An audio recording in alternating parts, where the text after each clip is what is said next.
मेरे जीजा ने मेरे साथ जो कुछ भी किया उसे सुनकर आपके भी रोंगटे खड़े हो जाएंगे। नमस्कार दोस्तों, स्वागत है आपका हमारे YouTube चैनल में।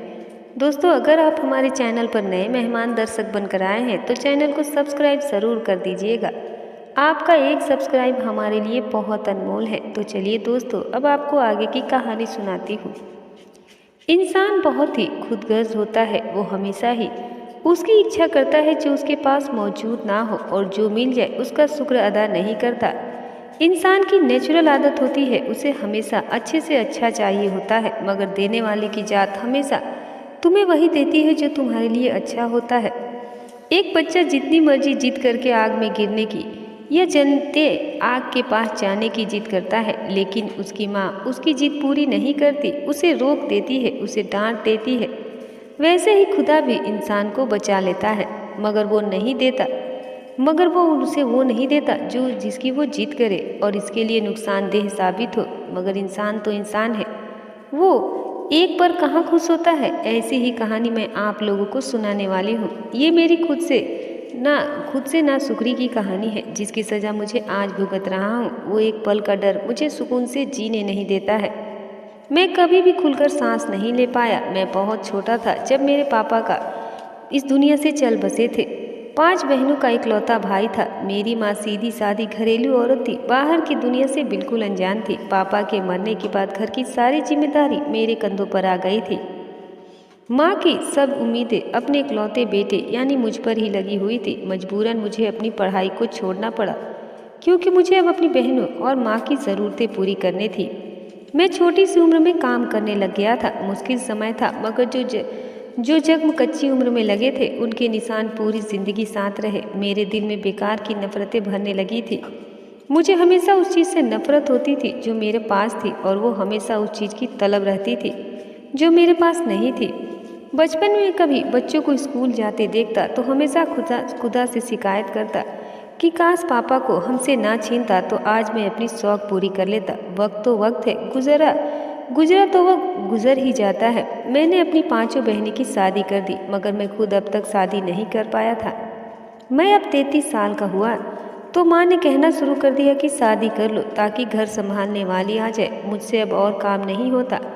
मुझे माँ की इस बात से हमेशा चिढ़ रहती थी, जिनको मेरी ज़रूरत बस अपनी ज़रूरत पूरी करने के लिए ही याद आती थी। कभी मेरा ख्याल नहीं किया कि मैं क्या चाहता हूँ। हमेशा मुझ पर अपने फैसले थोपती रही थी। माँ मेरा रिश्ता तलाश करने लगी थी। मैं हैंडसम तो था, मगर गरीबी और मजबूरी ने मुझसे मेरी खूबसूरती छीन ली थी। माँ मेरे लिए रिश्ता तो देख रही थी, मगर कभी भी मैं किसी को पसंद नहीं आता था, तो कभी मुझे कोई पसंद नहीं आता। समय गुजरने के बाद माँ को एक लड़की पसंद आ गई थी। लड़की बहुत ज़्यादा खूबसूरत नहीं थी, मगर पढ़ी लिखी थी और दिखने में भी ठीक ठाक थी। इसके अलावा नौकरी करती थी। मुझे नहीं समझ आ रहा था कि क्या मजबूरियाँ थी जिन्होंने मुझ जैसे गरीब लड़के से अपनी बेटी की शादी कर दी, मगर मुझे उस लड़की से कभी भी कोई दिलचस्पी नहीं रही थी। शादी की तैयारियां जोर शोर से हो रही थी, और फिर वह दिन भी आ गया जब मेरी शादी होनी थी। मगर हमेशा की तरह शादी भी मेरी पसंदीदा लड़की से तय की गई थी। मैंने सोच लिया था कि मैं उसको कभी भी खुश नहीं रखूंगा, और ऐसा ही हुआ था। मेरा रवैया उसके साथ हमेशा बुरा ही रहा था। मैं हमेशा से उसको ताने सुनाता था। वो बेशक मुझसे ज़्यादा कमाती थी, मगर औरत होने के नाते वो कमज़ोर थी और मेरे रहमो करम पर थी, ऐसा मेरा मानना था। और इसी बात को मैं नाजायज़ फ़ायदा उठाता था, उस पर जुल्म सितम करता, उसको ताने देता। एक गलती जो मुझसे हो गई थी वो ये थी कि मैं अपनी ज़मीन जायदाद, अपनी उम्र भर की कमाई अपनी पत्नी के नाम कर दिया था। और ये मैंने अपनी माँ की जिद पर किया था, क्योंकि वो लड़की वालों की शर्त थी कि मैं अपनी सारी जायदाद उनकी बेटी के नाम करूँ, तभी वो अपनी कमाऊ बेटी की शादी मेरे साथ करेंगे। और फिर माँ ने जिद की तो मैंने उनकी जिद के आगे हथियार डाल दिए थे। लेकिन वो कहते हैं ना, जब एक चीज़ हाथ से चली जाए तो उसकी कदर बाद में होती है। समय गुजरता गया और मेरी पत्नी मुझसे दूर होती चली गई, मगर मुझे अब इस सब से कोई परवाह नहीं थी। मेरे 3 बच्चे थे। मेरे ससुराल वाले बहुत कम मेरे घर आते थे। मेरी साली, जिसकी उम्र लगभग 22 साल थी, अपनी किसी सहेली की शादी में जाने के लिए तैयार हुई थी। उसकी सहेली हमारे ही शहर में रहती थी, इसीलिए वो अपनी बहन से मिलने आ गई थी। जिस समय मेरी शादी हुई थी वो उस वक्त करीबन 12-13 साल की थी। मेरे लिए उस समय वो बच्ची थी, मगर अब वो बेहद खूबसूरत जवान लड़की हो चुकी थी। अपनी साली को देखकर मेरे दिल में एक हसरत उठी कि काश मेरी पत्नी की जगह मेरी साली मेरी पत्नी होती। अब मैं दिन रात अपनी साली को याद में डूबा रहता था। पहले ही मैं अपनी पत्नी को घास नहीं डालता था, अब इस सब का कसूरवार उसे ही ठहराता था। मुझे अपनी साली से इश्क हो गया था।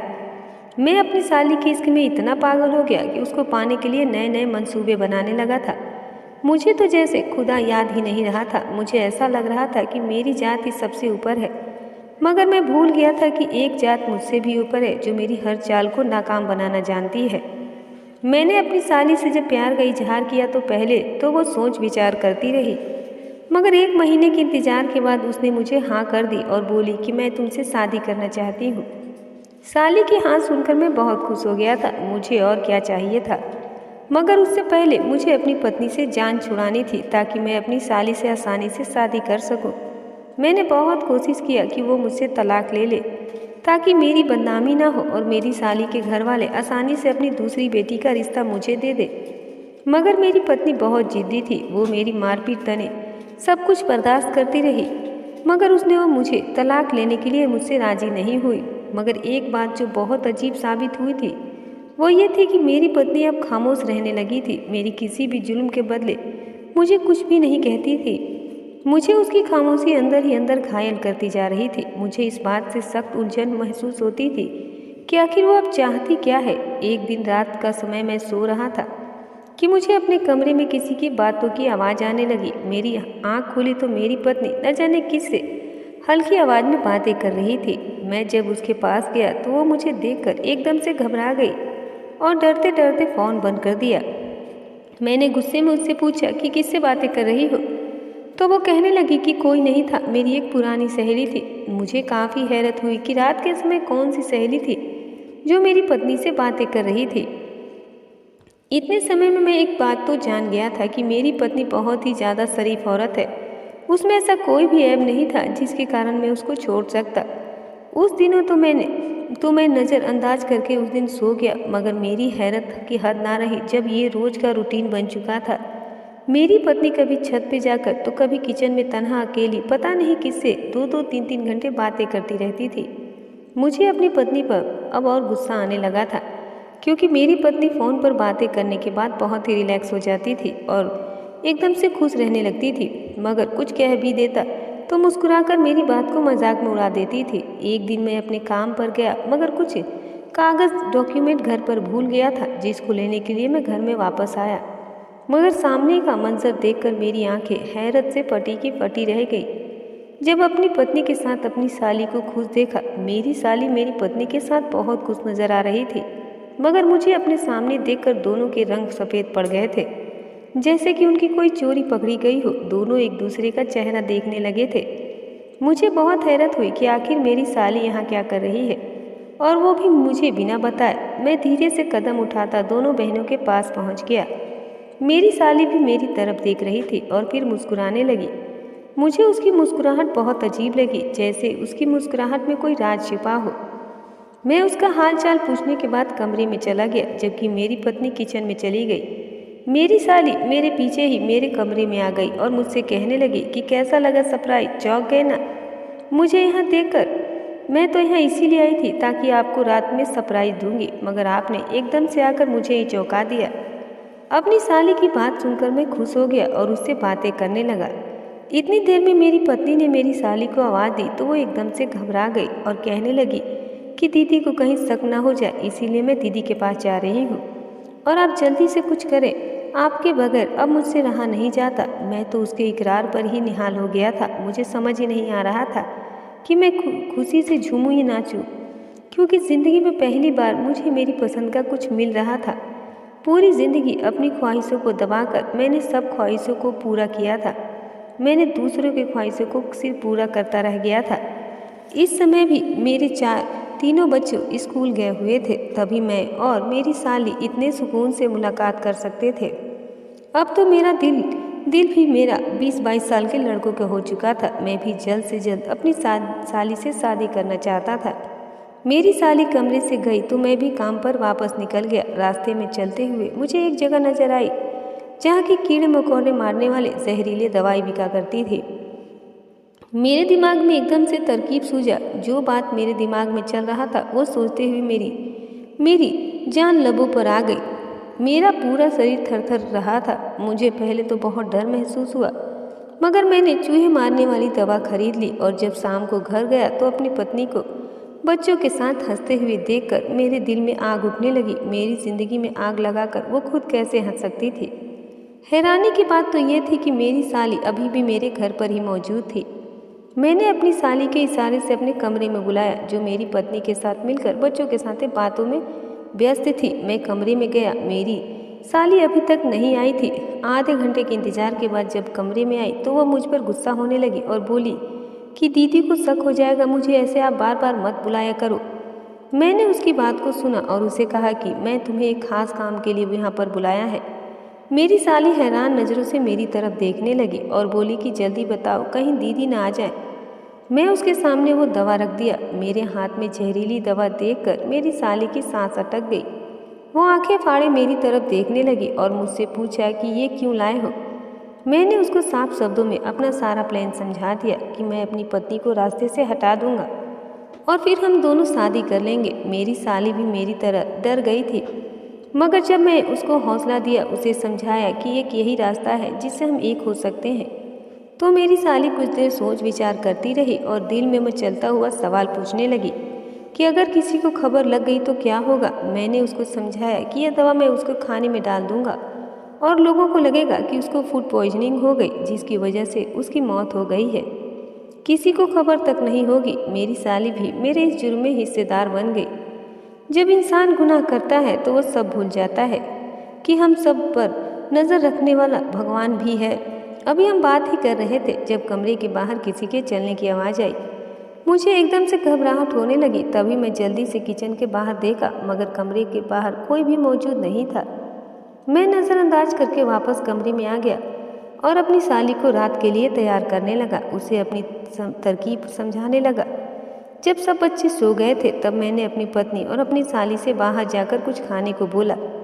मेरी पत्नी तो थकावट का कहकर मना कर रही थी, मगर मेरी साली के जिद करने पर वो मान गई थी। मेरी तो किसी खुशी की कोई ठिकाना नहीं रहा था। मैं अपनी पत्नी और साली को आइसक्रीम खिलाने ले गया। उसको गाड़ी में बैठने को बोल दिया और आइसक्रीम लेने गया और वापसी पर अपनी पत्नी के आइसक्रीम में वो दवा मिला दी। पत्नी ने जैसे ही वो आइसक्रीम खाना शुरू किया तो मैं जल्दी से गाड़ी के रास्ते पर डाल दिया। मेरी पत्नी आइसक्रीम को मज़े लेकर खा रही थी, मगर जब तक हम घर पहुंचे तब तक मेरी पत्नी बेहोश पड़ी थी। मैंने जैसे ही उसको बाहर निकालना चाहा, मेरे हाथ पैर फूल गए क्योंकि मेरी पत्नी का शरीर ठंडा हो चुका था। जब मुझे लगा कि मेरा प्लान कामयाब हो गया तो फिर मैं चीख मार मार कर रोने लगा, जिससे कि किसी को मुझ पर शक ना हो। मेरे बच्चे और मेरी माँ भी मेरी पत्नी के मरने पर रो रहे थे और मेरी साली भी अपनी बहन के मरने पर मगरमच्छ के आंसू बहा रही थी। जब मेरी पत्नी को नहलाकर कफन पहनाने का बारी आई तो मेरी साली ने कहा कि मैं अकेली ही अपनी बहन को सब करूंगी और उसे पूरी तरह से इस कार्य के लिए, अंतिम संस्कार के लिए तैयार करूंगी। उसकी हरकत पर सब लोग उसे अजीब नज़रों से देखने लगे। जब मैंने अपनी साली से पूछा कि तुम ऐसा क्यों कर रही हो, तो मेरी साली ने मुझे समझाया कि मैं ऐसा इसीलिए कर रही हूँ क्योंकि दीदी का नीला पड़ता शरीर किसी को दिखना नहीं चाहिए, वरना लोगों को शक हो जाएगा। जब मेरी पत्नी को अंतिम क्रिया के लिए लेकर जाते हुए मुझे बहुत हैरत हुई। एक और झटका लगा कि सब लोगों ने मुझे मेरी पत्नी के साथ में जाने से मना कर दिया। कहने लगे कि तुम यहीं रुको, तुम अपनी पत्नी को दफनाने के लिए नहीं जा सकते। जब मैं वजह पूछा तो सब लोगों ने मुझे समझा दिया कि तुम बहुत ही कमज़ोर दिल के हो, अपनी बीवी को कब्र में उतरते नहीं देख सकते। मेरी तो जैसे 10 की 10 उंगलियां घी में थी, किसी को मुझ पर जरा भी शक नहीं हुआ था। अब तो मैं सोच लिया था कि पत्नी के 40 होते ही अम्मा से कहकर साली से शादी कर लूँगा, मगर जो फैसला कुदरत हमारे लिए तय करती है वो बिल्कुल अलग ही होती है। हम तो आने वाले वक्त के लिए पहले से ही बहुत कुछ सोच लेते हैं, मगर अंदर ही अंदर से मैं बहुत खुश था। मगर बच्चों को रोता देख दिल में मुजरिम सा फील हो रहा था। मैं इतना खुददार हो गया था, मैं फिर भी उसे नज़रअंदाज कर गया। रिश्तेदार मुझे अफसोस करते हुए कहते हैं कि बच्चों के लिए तुम्हें परेशानी उठानी पड़ेगी, घर संभालोगे या बाहर का काम करोगे। तो मैं उनके सामने भी रोने बैठ जाता। लोग मुझे तरस भरी नज़रों से देख रहे थे और मैं भी मजलूम बन रहा था। 3-4 दिन के शोक के बाद सब लोग अपने घरों को चले गए थे। तब मेरे दिमाग में जो बात आई तो मुझे खुद पर बहुत गुस्सा आने लगा। मुझे तीसरे दिन याद आया कि मैंने तो अपनी सारी जायदाद अपनी पत्नी के नाम कर रखी थी और मरने के बाद कानूनन सारी जायदाद बच्चों को मिल जाएगी। बच्चे भी मेरे थे, मुझे कोई परेशानी तो नहीं थी, मगर फिर भी फ्यूचर में अगर बच्चे मेरे को इस बात की जानकारी हो जाती कि उनकी माँ को उनसे छीनने वाला कोई और नहीं बल्कि मैं था, तो यकीनन वो मुझे धक्के देकर घर से निकाल देंगे। अब मेरे सिर पर एक नई परेशानी आकर खड़ी हो गई थी। अब तो मेरी समझ से बाहर था कि मैं क्या करूं। 3 दिन गुजर चुके थे। अब मुझे जल्द से जल्द कुछ करना था। सारी रात मैं इस परेशानी में सो नहीं पाया। मेरी साली घर पर ही रही थी, मगर मुझे यह बताना मुनासिब नहीं लगा और सारा दिन सोचने के बाद मैं एक नतीजे पर पहुंचा और फिर आधी रात को चुपके से पेपर्स पर पत्नी का अंगूठे का निशान लेने के लिए कब्रिस्तान चला गया। मैं खुद को एक बड़ी सी चादर में लपेटा हुआ था ताकि मुझे कोई पहचान ना सके। खुशकिस्मती से उस समय कब्रिस्तान में कोई भी मौजूद नहीं था, वरना किसी को मुझ पर शक हो जाता। मैं जल्द से जल्द अपना काम खत्म करके आना चाहता था। जैसे ही कब्र खोदकर पत्नी का हाथ पकड़ा तो पाँव के नीचे से जमीन निकल गई, क्योंकि वो मेरी पत्नी का हाथ नहीं था। वो हाथ बहुत खौफनाक था। मैंने जैसे ही कफन हटाया मेरे तो रोंगटे खड़े हो गए थे, क्योंकि वहाँ बस एक ढांचा था, इसके अलावा कुछ भी नहीं था। मैं डर के मारे थर थर काँप रहा था। मैंने जल्दी से कब्र को बंद कर दिया। मेरा पूरा शरीर पसीने से भीग चुका था। मेरे तो जैसे होश ही उड़ गए थे। मैंने ऐसा मंजर पहली बार अपने आँख सामने देखा था। मेरा पूरा चेहरा पसीने से भीगा हुआ था। मैं उन्हीं कदमों पर वापस कब्रिस्तान से निकल आया। मेरे हाथ से जायदाद के कागज गिर गए थे, मगर मुझे कुछ होश नहीं था। मैं जल्दी से घर पहुंचा तो मेरी साली न जाने किससे फ़ोन पर बातें कर रही थी। अचानक फ़ोन बंद करके मेरी तरफ देखने लगी। वो काफ़ी घबराई हुई लग रही थी। मैं उसके पास गया, उससे पूछा कि क्या हुआ, तो वो कहने लगी कि कुछ नहीं, बस मुझे डर लग रहा था। ऐसा लगा जैसे दीदी की आवाज़ आई हो। आप नहीं थे घर पर तो मैंने पापा को फ़ोन कर लिया। मैं उनकी हाल चाल पूछने लगा। अपने कमरे में मैं वापस चला गया, मगर मैं गहरी सोच और गम में था। आखिर वो हाथ किसका हाथ था, क्योंकि वो हाथ मेरी पत्नी का तो बिल्कुल नहीं था। मैं डर की वजह से इस कदर घबराया था कि मुझे इस बात का अंदाज़ा ही नहीं रहा कि जायदाद के कागजात में कहाँ गिरा कर आ गया हूँ। मैं अगली सुबह जल्दी से उठा और कब्रिस्तान के रास्ते पर निकल गया। मुझे बहुत हैरानी हुई, क्योंकि मेरी पत्नी की कब्र पर कोई आदमी खड़ा था जिससे अपने चारों तरफ चादर लिपटी हुई थी। मुझे हैरत का झटका लगा कि मेरी पत्नी की कब्र पर कौन हो सकता है। अभी मैं आगे बढ़ता कि मेरे पास एक औरत गुजरी जो बिल्कुल मेरी पत्नी जैसी थी। मैं उसे देखकर अपनी जगह पर जम गया था। मैं जब चौंक कर देखा तो फिर वहाँ कोई भी नहीं था। ये मुझे अपना वहम लगा, तभी मैंने नज़रअंदाज कर दिया। लेकिन मेरे पैरों से पहले जमीन निकल गई जब मैंने अपने सामने अपनी पत्नी की कब्र पर 3-4 मर्दों को आते देखा। पता नहीं वो कौन मर्द थे, उनके चेहरे पर नकाब पड़े हुए थे। मैं कुछ देर बाद घर वापस चला आया। मैं काफ़ी परेशान था। मेरी साली मेरे पास आई और मुझे मेरा हाल चाल पूछने लगी। मैंने उसको जायदाद के कागजात से लेकर पत्नी के कब्र पर मर्दों के आने तक की सारी बातें बता दी। पहले तो वो बहुत हैरान हुई, मगर फिर उसने तंजिया लहजे में कहने लगी कि मैंने दीदी के होते हुए कुछ नहीं बताया, मगर हकीकत तो ये है कि दीदी ना जाने कितने लड़कों से दोस्तियाँ करके रखती थी। उनके तो न जाने कितने आशिक थे। मैं अपनी साली को हैरत से देखने लगा। जो भी था, मगर वो अपनी सगी बहन के बारे में ऐसी बातें कैसे कह सकती थी, जबकि मैं जानता था कि ऐसा कुछ नहीं है। मेरी पत्नी बहुत ही शरीफ औरत थी। मुझे उस पल अपनी साली से पता नहीं क्यों नफरत से महसूस हुई। इंसान खुद जितनी मर्जी उन गलतियाँ और पाप कर ले, मगर दूसरों की गलतियों पर जल्द ही बदगुमान हो जाता है। मेरे साथ भी कुछ ऐसा ही हुआ था। खुद इतना बड़ा गुनाह करने के बाद भी मुझे बस अपनी साली अब गलत नजर आने लगी थी। मैं तो 4 दिन में ही पागल सा होकर रह गया था। मुझे घर में भी हर तरफ बस अपनी पत्नी ही नजर आती थी। रातों में डर कर उठ कर बैठ जाता। एक दिन मेरी बेटी मेरे पास आई और कहने लगी कि पापा अम्मा कहाँ चली गई हैं, मुझे उनकी बहुत याद आती है।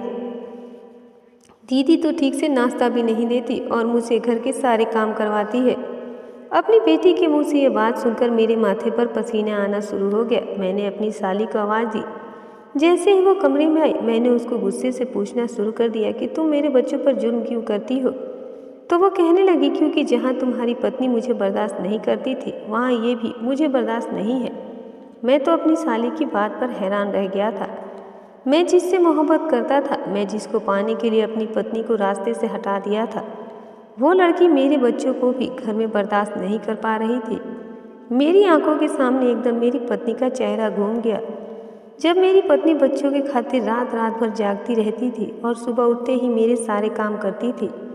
मेरी साली कहने लगी, अब तुम कब मेरे पापा से मेरा हाथ मांगोगे। मैंने बनावटी सी मुस्कुराहट के साथ कहा, बहुत जल्द। लेकिन मैं दिल से मुस्कुरा न सका था। मुझे खुद पर हैरत थी कि मैं तो अपनी साली से मोहब्बत का दावा करता था, मगर अब मुझे क्या हो गया है। समय गुजरता गया और घर का माहौल खराब होता चला जा रहा था। मुझे हर जगह अपनी पत्नी नजर आती थी। मुझे बहुत अजीब लगता था। अब तो हर समय मेरे सर में दर्द रहने लगा था। मुझे ऐसा महसूस होता था कि जैसे मेरी पत्नी मेरे आसपास घूम रही है।